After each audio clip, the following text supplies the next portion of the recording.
ಹಿಂದೆ ಸರಿ ಡೈರೆಕ್ಟ್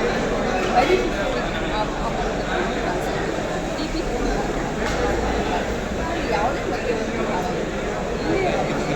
ಗೃಹಲಕ್ಷ್ಮಿ ಯೋಜನೆ ಪ್ರಾರಂಭ ಇಲ್ಲೇ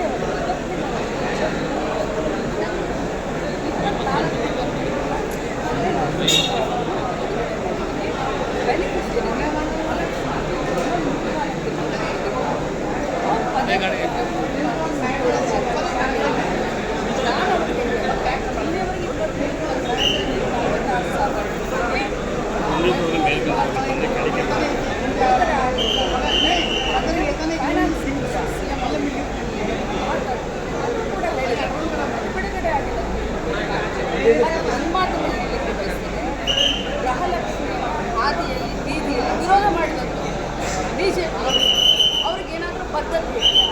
ಇವತ್ತು ನೋಡಿದ್ರೆ ಗೃಹಲಕ್ಷ್ಮಿಯರ ಬಗ್ಗೆ ಅಚಾನಕ್ಕಾಗಿ ಕಾಳಜಿಯವರಲ್ಲಿ ಕಂಡು ಬರ್ತಾ ಇದೆ. ಯಾಕೆ ಗೃಹಲಕ್ಷ್ಮಿ ಯೋಜನೆ ಅಷ್ಟೊಂದು ಜನಪ್ರಿಯ ಆಗಿರುತ್ತೆ, ಯಶಸ್ವಿ ಆಗಲಿಕ್ಕೆ ಅದನ್ನು ನೋಡಲಿಕ್ಕೆ ಆದಮೇಲೆ ಏನಾದರೂ ಮಾಡಿ ಗೃಹಲಕ್ಷ್ಮಿಯ ಒಂದು ಯಶಸ್ಸನ್ನು ಏನಾದರೂ ಮಸಿ ಬಳಿಬೇಕು ಅನ್ನೋ ಒಂದೇ ಒಂದು ಉದ್ದೇಶವಿದೆ.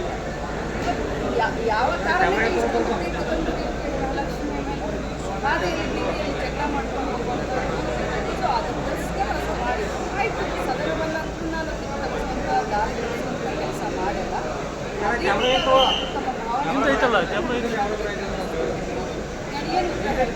ಮೇಡಮ್ ಸದನಕ್ಕೆ ತಪ್ಪು ಉತ್ತರ ಕೊಟ್ಟಿದ್ದೀರಿ ತಾವು.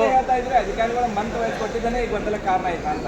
ಖಂಡಿತ ಇಲ್ಲ ಅಂತ ಹೇಳಿ ನಾವು ಯಾವತ್ತಿದ್ರೂ ಕೂಡ ನಾನು ನೀವು ನನ್ನ ಎಲ್ಲ ಸ್ಟೇಟ್ ಈಗ ಮೈಸಂಖ್ಯೆ ಬಿಡುಗಡೆ ಮಾಡಿದ್ದು ದಾಖಲೆ ಒಳಗೆ ಫೆಬ್ರವರಿ ಮಾರ್ಚ್ ಅಂತಿದೆ. ನಾವು ಪ್ಲೀಸ್ ದಯಮಾಡಿ ನಾವು ಅರ್ಥ ಮಾಡ್ತೀವಿ. 52,000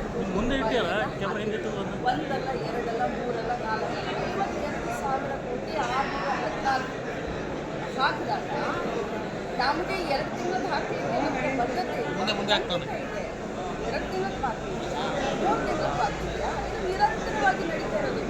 ಇನ್ನೊಂದು ನಮ್ಮ ಗಮನಕ್ಕೆ ತರಲಿಕ್ಕೆ ಬಯಸಿದ್ರೆ ಗೃಹಲಕ್ಷ್ಮಿಯ ರಿಜಿಸ್ಟ್ರೇಷನ್ ನಮಗೇನಾದರೂ ಬದ್ಧತೆ ಇಲ್ಲ ಅಂತಂದರೆ ರಿಜಿಸ್ಟ್ರೇಷನ್ ಇಲ್ಲ ಅಂತಂದರೆ ನಾವು ಕಟ್ ಮಾಡ್ತೀವಿ. ಪ್ರತಿ ತಿಂಗಳು ನಮ್ಮ ಗಮನಕ್ಕೆ ತರಲಿಕ್ಕೆ ಬಯಸಿದ್ರೆ 15,000 ಪ್ರತಿ ತಿಂಗಳು ಆ್ಯಡ್ ಆಗ್ತಾ ಇದೆ. ನಾವು ಕಟ್ ಆಫ್ ಇಲ್ಲ ನಮ್ಮ ಸರ್ಕಾರಕ್ಕೆ ಹೊರೆ ಅಂತ ಅಂದರೆ ಇಲ್ಲ ಅಂತ ಇವರು ಹೇಳಿರೋ ನಾವು 15,000 ಯಾಕೆ ನಾವು ಬರ್ಡನ್ ಮಾಡ್ತಾ ಇದ್ದೀವಿ? 15,000 ಜನ ಹೆಚ್ಚಾದರೆ ಎಷ್ಟು ದುಡ್ಡು ಕೊಡ್ಬೇಕು ನಾವು? ನಮಗೆ 2,000 ರೂಪಾಯಿ ಒಬ್ಬರಿಗೆ ಅಂತಂದರೆ ಎಷ್ಟು ದುಡ್ಡು ಆಯಿತು? ತಾವು ಅರ್ಥ ಮಾಡ್ತೀವಿ. ಇದರಲ್ಲಿ ಏನು ಸದನದಾಗ ಯಾವಾಗ ಉತ್ತರ ಕೊಡ್ತಾರೆ? ಅವರು ಗೃಹಲಕ್ಷ್ಮಿಯನ್ನು ವಿರೋಧ ಮಾಡಿದಂಥವ್ರು ಅವ್ರಿಗೆ ಬದ್ಧತೆ ಇಲ್ಲ, ಹೇಳೋದೂ ಅಲ್ಲ. ಹೇಳಿದಾಗ ನಾವು ನಮಗೆ ಬದ್ಧತೆ ಇದೆ, ನಾವು ಕಮಿಟ್ಮೆಂಟ್ ಇದೆ, ನಾವೇನು ಎಲೆಕ್ಷನ್ಗಿಂತ ಮುಂಚೆ ಹೇಳಿಕೊಂಡು ಮಾಡಿದ್ದೀವಿ.